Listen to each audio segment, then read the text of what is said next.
दोस्तों, कैसे हैं आप सब? उम्मीदें बेहतर होंगे। तो आप देख रहे हैं द वरुण पॉडकास्ट। आज के हमारे मेहमान हैं अजय कुमार मिश्र टेनी जी। तो टेनी जी, आपका बहुत बहुत स्वागत है हमारे पॉडकास्ट में। नमस्कार। तो टेनी जी, आपने अपने राजनीतिक सफर की शुरुआत लखीमपुर से दिल्ली कहाँ से शुरुआत की और कैसे शुरुआत की? अपने शब्दों में बताइए हमें। देखिए, ऐसा राजनीति में मेरी कोई बहुत रुचि शुरू से नहीं रही है, अभी भी कोई रुचि नहीं है।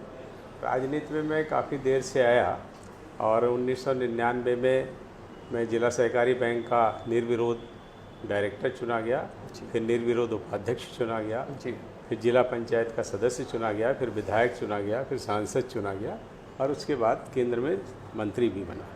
और टेनी जी, आपके जो है राजनीतिक जो है मार्गदर्शक अगर बताना चाहें कौन है? क्योंकि हर नेता का कोई ना कोई राजनीतिक मार्गदर्शक होता है, आपका भी रहा होगा कोई ना कोई। देखिए, हम मार्गदर्शन से राजनीति में नहीं आए हैं जी। हम राजनीति में अचानक आए और चूंकि भारतीय जनता पार्टी से शुरुआत से हमारा जुड़ाव रहा था, तो उस समय जो भी राजनेता थे उनसे प्रभावित हुआ और उसके बाद धीरे धीरे जब काम करने का अवसर मिला तो विधानसभा में भी कुछ लोग थे जिनसे प्रभाव उनका भी पड़ा। उसके बाद फिर लोकसभा में कई ऐसे नेता थे जिनसे हम लोग बातचीत करते थे जी। और अगर आखिर में कहें तो आदरणीय नरेंद्र मोदी जी और अमित शाह जी, जो उनका काम करने की शैली है, जिस तरह से वो काम करते हैं, जैसी योग्यता और क्षमता उनके अंदर है और वो राष्ट्र प्रथम की भावना से जिस तरह से काम कर रहे हैं, उस दृष्टि से निश्चित रूप से मेरे कामकाज और राजनीति पर उनका प्रभाव है। तो मंत्री जी, आज के नेताओं में और पुराने समय के नेताओं में क्या था, मतलब आपके अनुसार? ये सब अंतर हम नहीं करते, हम केवल अपने अंदर अंतर दूसरे के टीका टिप्पणी और समीक्षा करने में मेरा विश्वास और भरोसा नहीं है। मंत्री जी, राजनीति में दोस्ती निभाना और जो है विरोध एक साथ निभाना कितना मुश्किल है आपके अनुसार? ये सब मेरे साथ कभी हुआ नहीं। हमारा जो लोग रहे वो हमारे साथ ही रहे जी। और जिस तरह से किया तो राजनीति में दोस्ती विरोध ऐसा कुछ हमारे साथ हुआ नहीं, तो इसलिए मुझे इसका अनुभव नहीं। मंत्री जी, आपके अभी तक के राजनीतिक सफर के अनुसार आपका अभी तक का सबसे मुश्किल सा रहा? मुश्किल समय कोई नहीं रहा। मंत्री जी, भारत में सुरक्षा की दृष्टि से सबसे बड़ी चुनौती आपके अनुसार?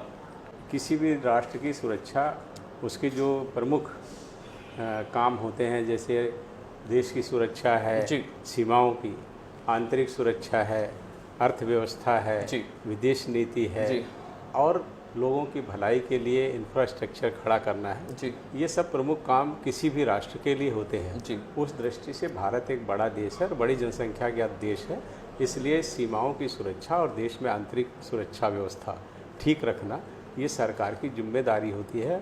उस दृष्टि से अगर हम कहें तो हमारी सेनाएं सक्षम हैं और आदरणीय प्रधानमंत्री श्री नरेंद्र मोदी जी के नेतृत्व में और माननीय रक्षा मंत्री राजनाथ सिंह के नेतृत्व में जहां हमने अपनी स्व आत्मनिर्भर रक्षा नीति पर काम किया है, देश की सीमाओं को सुरक्षित किया है, अपने रक्षा उत्पादों को हमने क्षमतावान बनाया है और जिसका प्रभाव अभी आपने देखा कि जिस तरह से ऑपरेशन सिंदूर में जो परिणाम आए हैं वो हमारी जो रक्षा प्रणाली की मजबूती है और हमारे जो रक्षा बल हैं उनकी योग्यता को भी दर्शाता है, उनकी क्षमता को भी दर्शाता है और हमारे प्रधानमंत्री जी और रक्षा मंत्री जी के नेतृत्व को भी दर्शाता है कि इस देश ने अपनी राष्ट्रीय सुरक्षा, राष्ट्रीय सीमाओं पर मजबूत की है। वहीं अगर देश की आंतरिक सुरक्षा, ये भी एक बहुत बड़ी व्यवस्था होती है। उस दृष्टि से अगर हम देखें तो 2014 का एक समय था जब इस देश में आंतरिक सुरक्षा की एक बहुत बड़ी चुनौती हम लोगों के सामने थी। पूर्वोत्तर जहां उग्रवाद से प्रभावित था, आतंकवाद भी था और नक्सलवाद भी था। आंतरिक सुरक्षा की दृष्टि से ये तीनों विषय बहुत महत्वपूर्ण थे। 2014 में नरेंद्र मोदी जी के नेतृत्व में सरकार बनने के बाद विकास का एजेंडा लेकर के और उसके साथ साथ ऐसे लोग जो देश के अंदर आंतरिक सुरक्षा के लिए खतरा थे उनके विरुद्ध काम करके जहां हम लोगों ने देखा पूर्वोत्तर का उग्रवाद समाप्त हुआ है, वहीं नक्सलवाद के रूप में हमारे माननीय गृह मंत्री अमित शाह जी ने ये कहा है कि 31 मार्च 2026 तक पूरी तरह से नक्सलवाद को समाप्त कर देंगे और उस दृष्टि से बहुत बड़ा काम पिछले 5 वर्षों में हुआ है। अब इस समय केवल 3 जिले ऐसे हैं, पहले 8 प्रदेश के 70 से अधिक जिले बुरी तरह से नक्सलवाद से प्रभावित थे। अब केवल 3 जिले ऐसे बचे हैं जहां पर नक्सलवाद प्रभावी है, छुटपुट कहीं कहीं पर है, लेकिन जिस तरह से गृह मंत्री जी, अमित शाह जी, नरेंद्र मोदी जी के नेतृत्व में इस पर काम कर रहे हैं, माओवाद पर भी हमने अंकुश लगाया है जी। और आतंकवाद की कोई बड़ी घटना इस 10-11 साल में नहीं हुई है, और अगर हुई है तो उसका भरपूर और मुंहतोड़ जवाब भारत सरकार ने दिया है, हमारे सुरक्षा बलों ने दिया है। इसलिए हम कह सकते हैं कि इस समय अगर हम बात करें तो जहां हम आत्मनिर्भर राष्ट्र नीति की ओर बढ़ रहे हैं, वहीं आंतरिक सुरक्षा भी देश की अच्छी हुई है और लोगों को ऐसा महसूस होता है कि ये देश अब सुरक्षित हाथों में है। मंत्री जी, 2024 का लोकसभा का जो है जब चुनाव था, सारी परिस्थितियां आपके अनुकूल थी, लेकिन जो परिणाम आते हैं आपके विपरीत आते हैं, इस पे आप ही कह रहे हैं। देखिए, ये आपका कहना है कि परिणाम विपरीत है, मैं इसको विपरीत परिणाम नहीं मानता हूँ। ये देखिए, समीकरण होते हैं। हमको 5,24,000 वोट मिला था और 5,24,000 वोट बहुत सारे ऐसे सांसद हैं जिनको नहीं मिला है। हमारे उत्तर प्रदेश में जैसे हरदोई में जो सांसद हैं, दोनों बहराइच में सांसद हैं, ऐसे कई सांसद हैं। मेरे ख्याल में 5-7 ऐसे सांसद होंगे जिनको हमसे ज़्यादा वोट मिला है, नहीं तो सबको हमसे कम मिला है। तो इसको हम अप्रत्याशित परिणाम थोड़े ना कहते हैं, तो परिणाम ठीक है, चुनाव में तो सब चलता रहता है, इसमें क्या है। मंत्री जी, ऐसा कोई कार्य जो सांसद मंत्री बनने के बाद आपको लगता है कि वह अभी भी अधूरा है? देखिए, ऐसा है कि अगर हम बात करेंगे सांसद और मंत्री बनने की बात या विधायक बनने के पहले की बात, तो इस ज़िले में मैं किसी की आलोचना नहीं कर रहा, सभी लोगों ने अपने अपने तरह से काम किया होगा। लेकिन जब मैं विधायक बना था उस समय 4,000 से ज़्यादा गांव और मजरे ऐसे थे जहां बिजली नहीं थी, सड़कें नहीं थी, बड़ी रेल लाइन का हल्ला बहुत सुनते थे। 67 साल में रेलवे में सिवाय मरम्मत के एक काम भी इस ज़िले में नहीं हुआ था। ऐसे बहुत सारे काम थे, लेकिन हमारी जैसे सरकार बनी और मैं सांसद बना, विधायक बना, विधायक के रूप में भी मैंने 16 गांव का विधायक निधि से विद्युतीकरण कराया था और उसके बाद जब सांसद बना तो आज हमारे कार्यकाल में ही 2024 में जब चुनाव हुआ था, उससे पहले एक भी गांव ऐसा नहीं था जहां पर बिजली ना हो। सड़कों की बात है, सड़कों चारों तरफ बिछाई गई। वो ब्रॉड गेज जिसका 67 साल से लोग इंतजार कर रहे थे, वो लखीमपुर जनपद को प्राप्त हुई। हमारे यहाँ रैक पॉइंट नहीं था, हमारे यहाँ के व्यापारी या तो रेवसा से उठाते थे माल या वहाँ से लाते थे, या बिजुआ से, वो कौन सा बिस्वा है, बिस्वा या सीतापुर। लेकिन अब आज हमारा रैक पॉइंट है, हमने रेलवे से करके बनाया। गोला में, फरदान में रैक पॉइंट है। 3 हमारी रेलवे स्टेशन है, लखीमपुर और गोला और मैलानी, जिनका सौंदर्यीकरण पर 48 करोड़ रुपया खर्च किया गया। एक हेरिटेज ट्रेन भी हमने दुधवा के लिए चलाई।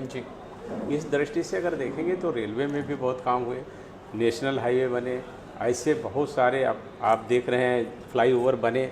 ये सब चीज़ें लगातार हुई और मैं समझता हूँ जितना मुझे अवसर मिला था उससे बहुत अच्छा काम हुआ, मैं पूरी तरह से संतुष्ट हूँ। मंत्री जी, आपके जीवन का कोई ऐसा इंटरेस्ट किस्सा जिसे अभी तक आपने लोगों को सारे में साथ जो है संकोच किया हो, कि हमारे पॉडकास्ट के माध्यम से बता सकते हैं आप? हम संकोच किसी चीज़ में नहीं करते हैं जी। संकोच मेरे स्वभाव में नहीं है जी। लेकिन जो हमको नहीं बताना होता है वो हम किसी को नहीं बताते हैं, और जो बताना होता है वो सबको बताते हैं। आखिरी प्रश्न आपके लिए, भारतीय जनता पार्टी के कार्यकर्ताओं को संदेश देना चाहते हैं? कार्यकर्ताओं को संदेश यही है कि हमारी जो पार्टी है, पंडित दीनदयाल उपाध्याय जी, डॉक्टर श्यामा प्रसाद मुखर्जी जी, और उस समय जो हमारा मातृ संगठन है RSS, उनके हमारे जो सरसंघ चालक थे गुरु गोलवलकर जी, इन लोगों ने बहुत सोच समझ के राजनीतिक रूप से पहले भारतीय जनसंघ बनाया और उसके बाद भारतीय जनता पार्टी बनी, जिसका अपनी फिलॉसफी है और राष्ट्रवाद जिसकी धारणा है और राष्ट्र प्रथम जिसका उद्देश्य है।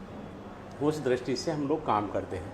हमारे लिए चुनाव एक स्टेप है, चुनाव एक विषय है, लेकिन चुनाव हमारा लक्ष्य नहीं है। हमारा लक्ष्य ये है कि हमारा देश आगे बढ़े, हमारे राष्ट्र का निर्माण हो और हमारे देश में रहने वाले सब लोग सुखी हों, देश की सीमाएं सुरक्षित हों, देश की अर्थव्यवस्था मजबूत हो, देश की आंतरिक सुरक्षा अच्छी हो, और उसके साथ साथ पूरी दुनिया में भारत का नाम हो और भारत के लोगों को लोग पहचाने और भारत की जो संस्कृति है उसका अनुकरण करें। उस दृष्टि से भारतीय जनसंघ की स्थापना हुई थी और उस समय के वो कई बार धारणा ऐसी बन जाती है कि लोगों को लगता है कि भारतीय जनसंघ पार्टी, भारतीय जनसंघ या भारतीय जनता पार्टी एक इस तरह के दल हैं जिनकी अपनी पारंपरिक सोच है, लेकिन हम लोग उस समय के जो सबसे योग्य लोग थे, अगर आप उस समय देखेंगे तो गुरु गोलवलकर जी जी। कई संस्थाओं में प्रोफेसर थे, बहुत बड़े विद्वान थे, कई पुस्तकें उन्होंने लिखी। पंडित दीनदयाल उपाध्याय जी तो स्वयं में गोल्ड मेडलिस्ट थे, मैथ के बहुत अच्छे जानकार थे और उनके विषय में मैथ के टीचर ने ये लिखा था कि छात्र मुझसे अधिक योग्य है, मैं इसकी कापी जांचने में अपने को सक्षम नहीं पा रहा हूँ। और डॉक्टर श्यामा प्रसाद मुखर्जी की अगर आप बात करेंगे तो वो अभी तक हमारे देश में जो वाइस चांसलर हुए हैं वो कलकत्ता यूनिवर्सिटी के उस समय वाइस चांसलर थे, सबसे कम उम्र के वाइस चांसलर थे। तो ऐसे योग्य व्यक्तियों के द्वारा इस राजनीतिक दल की स्थापना किसी कुर्सी सत्ता के लिए नहीं की गई है। हमारे राजनीतिक दल का उद्देश्य है कि भारत माता की जय हो, विश्व का कल्याण हो और हमारे देश के लोगों को सारी सुविधाएं मिलें, उनका जीवन सुखमय हो। उस दृष्टि से सभी कार्यकर्ताओं को काम करना चाहिए। कार्यकर्ताओं को जो मैंने बात कही है ये हमारी पार्टी का लक्ष्य और उद्देश्य है और भारतीय जनता पार्टी का कार्यकर्ता सदैव से राष्ट्र को समर्पित कार्यकर्ता के रूप में काम करता है, अपनी पूरी हस्ती और ताकत से करता है जी। और जैसे मैं एक शेर में अगर ये बात को कहूँ तो भारतीय जनता पार्टी का कार्यकर्ता इसी तरह से काम करता है, मिटा दे अपनी हस्ती को अगर कुछ मर्तबा चाहे, कि दाना खाक में मिलकर गुले गुलजार होता है। क्या बात है। क्षेत्र के लोगों पे काफी जो विषय रहता है कि आपके गांव बनबीरपुर के एक तालाब है, वहां पर जो है आपने मगरमच्छ पाल के रखा है, क्या आपने बाहुबली वाली जो क्या मकसद है, क्या दिखाना चाह रहे हैं आप? लोगों को कुछ सोचना चाहिए जी। और लोग जो सोचते हैं जी, वो उनकी अपनी बुद्धि होती है और मैं सोचता हूँ जो सोचते हैं जी, जैसे सोचते हैं उनको वैसे ही सोचते रहना चाहिए।